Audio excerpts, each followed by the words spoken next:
எல்லாருக்கும் வணக்கம். நான் உங்கள் சேப்பி செல்வி. இன்றைக்கி நம்ம கிச்சனில் டீ கடையில் வாங்கி சாப்பிடுவோம் பாருங்கள். மடக்கு, சுருள் பூரின்னு சொல்லுவாங்க, மடக்குன்னு சொல்லுவாங்க. இதை நம்ம வீட்டிலேயே செய்யலாம். ரொம்ப சூப்பராக இருக்கும். ரொம்ப செய்கிறது ரொம்ப ஈஸியும் கூட. வாங்க எப்படி செய்கிறதுன்னு பார்க்கலாம். இப்போ நம்ம சுருள் பூரிக்கு தேவையான பொருளை பார்த்துக்கலாம். 1 கப் கோதுமை மாவு எடுத்து வச்சுருக்கேன். நீங்கள் கோதுமை மாவும் எடுத்துக்கலாம், மைதா மாவும் எடுத்துக்கலாம். மாவு எவ்வளோ எடுக்கிறோமோ அதில் அரை பங்கு சர்க்கரை எடுத்துக்கோங்க. அரை கப் சர்க்கரை எடுத்து வச்சுருக்கேன். 1/4 ஸ்பூன் மஞ்சள்தூள், 1/4 ஸ்பூன் ஏலக்காய் தூள், உப்பு 1 பிஞ்சு எடுத்து வச்சுருக்கேன். இது மாவில் தடவுறதுக்காக பச்சரிசி மாவு 1 ஸ்பூன் எடுத்து நெய் கலந்து எடுத்து வச்சுருக்கேன். நீங்கள் நெய்யும் கலந்துக்கலாம், எண்ணெயும் கலந்துக்கலாம், எது வேணாலும் கலந்து எடுத்து வச்சுக்கலாம். இப்போ நம்ம மாவை பிசைஞ்சு எடுத்துக்கலாம். இப்போ மாவை ஒரு பவுலில் சேர்த்துக்கலாம். நம்ம எடுத்து வச்ச மஞ்சள்தூளையும் அதிலே சேர்த்துக்கலாம், உப்பையும் சேர்த்துக்கலாம். அதில் ஒரு ஸ்பூன் அளவுக்கு எண்ணெயும் சேர்த்துக்கலாம். சேர்த்து மிக்ஸ் பண்ணிவிட்டு அதுக்கப்புறமா தண்ணி சேர்த்து நம்ம பிசைஞ்சிக்கலாம். நல்லா மிக்ஸ் பண்ணியாச்சு. இப்போ கொஞ்சம் கொஞ்சமாக தண்ணி ஊற்றி நல்லா சப்பாத்தி மாவு மாதிரி கெட்டியாக பிசைஞ்சு எடுத்துக்கலாம்.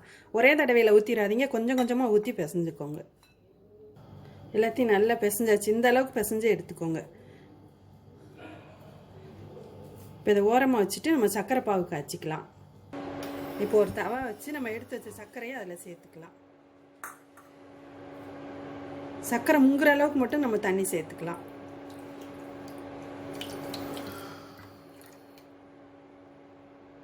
இந்த அளவுக்கு சேர்த்தா போதும். நல்லா பிசு பிசுன்னு வர்ற அளவுக்கு நம்ம காய்ச்சி எடுத்து வச்சு அதிலே நம்ம எடுத்து வச்சு ஏலக்காய் பொடியும் சேர்த்துக்கலாம். இதுக்கு பாகு பதம்லாம் தேவையில்லை. லைட்டாக பிசு பிசுன்னு வரும் பாருங்க, அந்நேரம் நம்ம அடுப்பு ஆஃப் பண்ணிக்கலாம். இது நம்மளுக்கு பாகு பதம்லாம் தேவையில்லை. காய்ச்சிட்டு இந்த மாதிரி கரண்டியில் பின்னாடி தொட்டுட்டு பார்த்தீங்கன்னா பிசு பிசுன்னு இருக்கும். அந்த நேரம் அடுப்பு ஆஃப் பண்ணிக்கோங்க.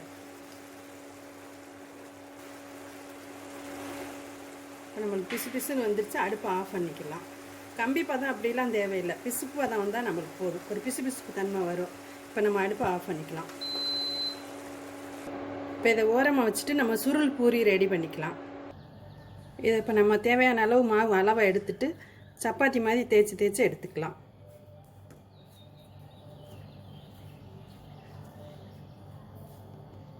பிரித்து எடுத்தாச்சு. இப்போ நம்ம தேய்ச்சிக்கலாம். லைட்டாக கோதுமை மாவு தூவிக்கிட்டு இப்போ நம்ம தேய்ச்சிக்கலாம்.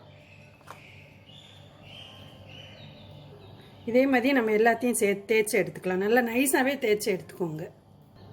தேய்ச்சி எடுத்துகிட்டு இந்த மாதிரி ஒரு பிளேட்டில் அடுக்கி வச்சுக்கோங்க. மாவு தூவிட்டு மேலே மேலே நம்ம எடுத்து வச்சுக்கிட்டோம்னா அதுக்கு அடுத்து எடுக்கிறதுக்கு வசதியாக இருக்கும். எல்லாத்தையும் தேய்ச்சி எடுத்தாச்சு. இப்போ நம்ம ஒன்றா அடுக்கிக்கலாம். பலகையில் கொஞ்சமாக மாவு தூவிக்கிட்டு நம்ம எடுத்து அடுக்கிக்கலாம்.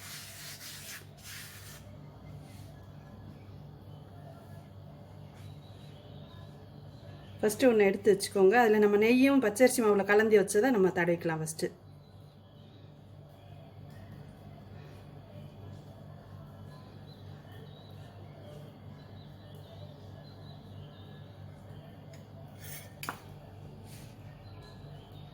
தடவிட்டு அது மேலே இன்னொன்று எடுத்து வச்சுக்கலாம். இப்படி எல்லாத்துக்கும் மேலேயும் நம்ம தடவிட்டு அடுத்தடுத்து மேலே மேலே நம்ம எடுத்து வச்சுக்கலாம்.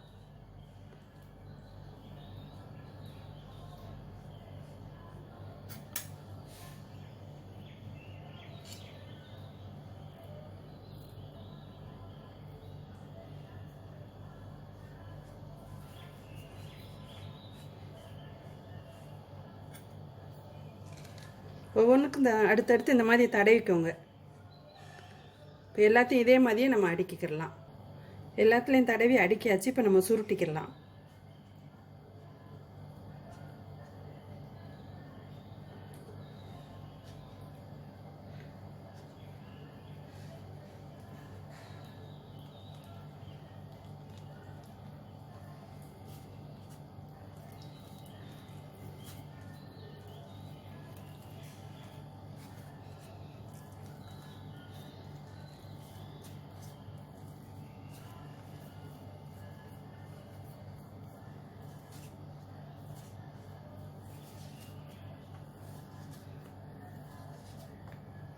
இப்போ நம்ம கட் பண்ணிக்கலாம். நுனியில் மட்டும் கட் பண்ணி எடுத்துருங்க, இந்த சைடு. அதுக்கப்புறமா நம்ம கட் பண்ணிக்கலாம்.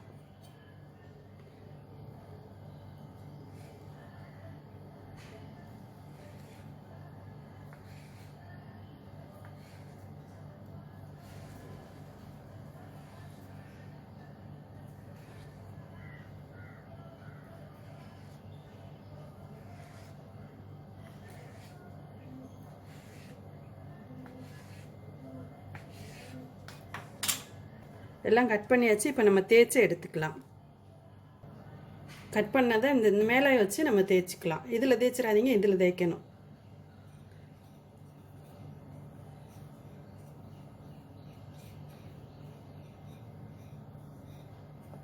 இதே மாதிரி நம்ம எல்லாத்தையும் தேய்ச்சி எடுத்துக்கலாம்.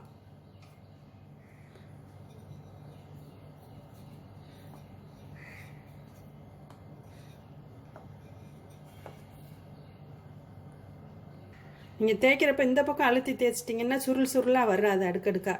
நீங்கள் தேய்க்கிறப்ப கரெக்டாக அந்த பக்கம் மேலே தான் தேய்க்கணும். எல்லாம் தேய்ச்சி எடுத்தாச்சு. இப்போ நம்ம எண்ணெயை சூடு பண்ணிவிட்டு பொரிச்சு எடுத்துக்கலாம். எண்ணெய் சூடாயிருச்சு, நம்ம இப்போ போட்டுக்கலாம். எண்ணெய் சூடானோன்னு கம்மி பண்ணி வச்சுக்கோங்க தீயை. இது லைட்டாக பபிள்ஸ் வருது பாருங்கள், இந்த மாதிரி இருக்கிற மாதிரி பொரிச்சு எடுத்துக்கலாம். அப்போ தான் நல்லா உள்ளேயும் வெந்து வரும் நம்மளுக்கு. இப்போ நம்ம நல்லா கோல்டன் கலர் வந்துருச்சு. இப்போ நம்ம எடுத்துக்கலாம். எடுத்த உடனே ஜீனி பாக்கில் போட்டுருங்க. சூடாக இருக்கும் போதே ஜீனி பாக்கில் போட்டுருங்க.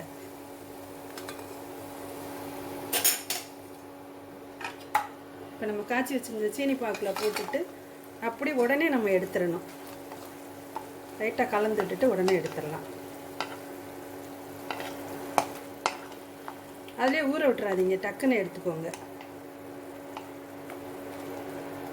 இப்போ நம்ம இதை எடுத்து ஒரு பிளேட்டில் மாற்றிடலாம்.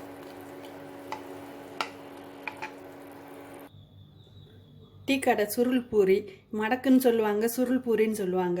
அது நம்மளுக்கு சூப்பராக ரெடி ஆயிடுச்சு. இது மாதிரி நீங்களும் ஒரு தடவை செஞ்சு பாருங்கள். செஞ்சு பார்த்துட்டு கமெண்ட்ஸில் சொல்லுங்கள். ரொம்ப சூப்பராக இருக்கும்.